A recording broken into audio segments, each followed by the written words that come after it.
অবস্থান থেকে বক্তব্যটা দিয়েছেন।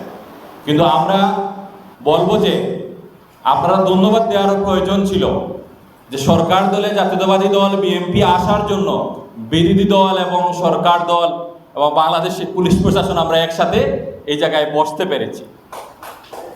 আমরা আশা করি যেহেতু আমরা বিরোধী দল সরকার দল সবাই এই জায়গায় বসতে পেরেছি, দেশের জন্য রাষ্ট্রের জন্য রাষ্ট্র মেরামতের জন্য যেহেতু আমরা একমত, আশা করি আমরা ভালো কিছু করতে পারবো এই রাষ্ট্রের জন্য। পুলিশ প্রশাসনকে শুধু দায়ী করলে হবে না, কারণ আপনারা অনেকেই দেশের বাইরে গিয়েছেন, আমরাও গিয়েছি। বিভিন্ন উন্নত রাষ্ট্রের প্রশাসনের যে লজিস্টিক সাপোর্ট আছে, বাংলাদেশ পুলিশ প্রশাসনের সেই লজিস্টিক কোনো সাপোর্ট নেই বললেই চলে। যা আছে তা দিয়ে আমাদেরকে আন্তরিকভাবে ওনারা পাহারা দিয়ে যাচ্ছে। আপনারা বলেন আপনাদের বেনিবাজার থানা নিয়ে, সারা বাংলাদেশ নিয়ে আমি না বলে শুধু বেনিবাজার নিয়েই বলি, যেহেতু আমরা বেনিবাজার নিয়ে এই জায়গায় জড়ো হয়েছি। বৃষ্টির দিনে যদি বেনিবাজার থানা কম্পাউন্ডের ভিতরে যান তাহলে দেখতে পারবেন আমাদের থানা কম্পাউন্ডের অবস্থাটা কীরকম। আমাদেরকে অবশ্যই এই থানা কম্পাউন্ডটা পরিবর্তন করতে হবে। আমাদের পুলিশের যে বাইরা এই জায়গায় কাজ করতেছে, তারা যে জায়গায় থাকে সেই আবাসস্থলটার অবস্থাটা একবার দেখবেন, তারা কী অবস্থায় দিন যাপন করছে এই জায়গায়। আমাদেরকে সেই ব্যাপারেও খেয়াল রাখতে হবে। আমাদের এই জায়গায় প্রবাসী অনেক আছেন, এই জায়গায় আপনারা বিভিন্ন সেক্টরে কী করছেন, সমাজের জন্য উন্নয়ন করছেন, এই জায়গায় আপনাদের কাজ করার সুযোগ আছে। প্রিয় উপস্থিতি, আপনাদেরকে একটা জিনিস লক্ষ্য করতে হবে। আমরা অনেক বক্তাই বলেছেন যে মাদকের ছড়াছড়ি, পুলিশের টহলের ব্যাপার, প্রত্যেকটা ইউনিয়নের এই জায়গায় নেতৃবৃন্দরা আছেন, জনগণ, সাধারণ জনগণ আছেন। আমরা জানি প্রত্যেকটা ইউনিয়নে এই রাত্রে বেনিবাজার থানা পুলিশ প্রশাসন টহল দেন, ঠিক কিনা? সবার যুগে পড়ে তো, একটু জুড়ে বলবেন। আচ্ছা, তাইলে এই জায়গায় লজিস্টিক সাপোর্টটা যদি আরো বেশি হয়, গাড়ির যদি পর্যাপ্ত পরিমাণ গাড়ি থাকে, পর্যাপ্ত পরিমাণ এই জায়গায় কর্মকর্তা থাকে, তাহলে দিনের বেলাও এটা আমরা আরো দৃশ্যমান দেখতে পারবো। সেই জন্য আমাদের কর্তৃপক্ষ যেহেতু এই জায়গায় এসেছেন, আমাদের উপজেলা এটা বিশাল বড় একটা উপজেলা, প্রবাসী অধ্যুষিত এলাকা। আমার এক পূর্ববর্তী বক্তা বলেছেন এই উপজেলা শহরে প্রায় 40টা ব্যাংকের শাখা আছে, অনেক জেলাতেই নেই, জেলা শহরেই নেই। সেই জন্য এই উপজেলাতে নিরাপত্তাটা আরও জোরদারের জন্য এই জায়গায় আমাদের যথেষ্ট সাপোর্টের প্রয়োজন। আমরা আশা করব আমাদের আজকে যেহেতু পুলিশের অভিভাবকবৃন্দরা এসেছেন, আপনারা আপনাদের ঊর্ধ্বতন কর্তৃপক্ষের কাছে আলাপ করবেন এই উপজেলাটাকে নিরাপদ করার জন্য, এই উপজেলাটাকে গতিশীল রাখার জন্য আপনারা আমাদেরকে সহযোগিতা করবেন।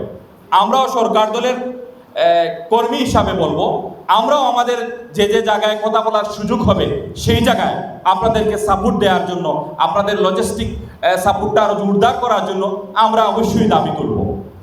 সর্বোপরি এই জায়গায় আমাদের অল্প কিছুদিনের মধ্যে আমরা কিছু হত্যাকাণ্ড, কিছু আত্মহত্যা দেখেছি। প্রিয় উপস্থিতি, আমি যেহেতু আইনজীবী, আইন অঙ্গনের লোক, আমি এই কথাটা বলবো, আমাদের দাবি এগুলা সুষ্ঠু তদন্ত হোক। আমরা দৃশ্যমান দেখতে চাই এগুলার বিচার, কি জন্য কি হয়েছে রহস্য উদ্ঘাটন। কিন্তু পুলিশ প্রশাসন তো ভাই মাইকার সামনে এসে, আপনার সাংবাদিকদের সামনে এসে এটা তো যত সময় রহস্য উদ্ঘাটন হয় নাই তার আগে তো বলতে পারবে না। তদন্ত চলতেছে, বিভিন্ন প্রশাসনের সেক্টর কাজ করতেছে, হয়তো আমরা জানি না, সাদা পোশাকে কাজ চলতেছে, সব কিছু তো জানিয়ে রাষ্ট্রযন্ত্র কাজ করতে পারবে না। আমাদেরকে ধৈর্য ধরতে হবে, আমাদেরকে দায়িত্ব নিতে হবে আমাদের প্রজন্মকে রক্ষা করার জন্য। আমরা আমাদের প্রজন্মকে যদি সুশিক্ষায় শিক্ষিত করতে পারি, আমরা আমাদের যদি বাচ্চা কাচ্চাকে পরিবারের মধ্যে কি করতে পারি, একটা বন্ধুত্বের সম্পর্কে আকৃষ্ট করতে পারি, তাদের সাথে যদি আমাদের কনভারসেশনটা ভালো হয়, তাহলে আমাদের বাচ্চারা পথভ্রষ্ট হওয়া থেকে রক্ষা করবে। সেজন্য আমাদেরকে এইদিকে অভিভাবকদেরকে দায়িত্বশীল হতে হবে। আমরা যারা রাজনৈতিক দলের কর্মী আছি, আমরা তো জনগণের সাথে কমিটমেন্ট দিয়েই কাজ করতেছি যে আমরা জনগণের জন্য কাজ করব, সমাজের জন্য কাজ করব, রাষ্ট্রের জন্য কাজ করব। বিশেষ করে আমি সরকার দলের যেহেতু কর্মী, আমাদের তো দায়ভার অনেক বেশি, দায়বদ্ধতা অনেক বেশি।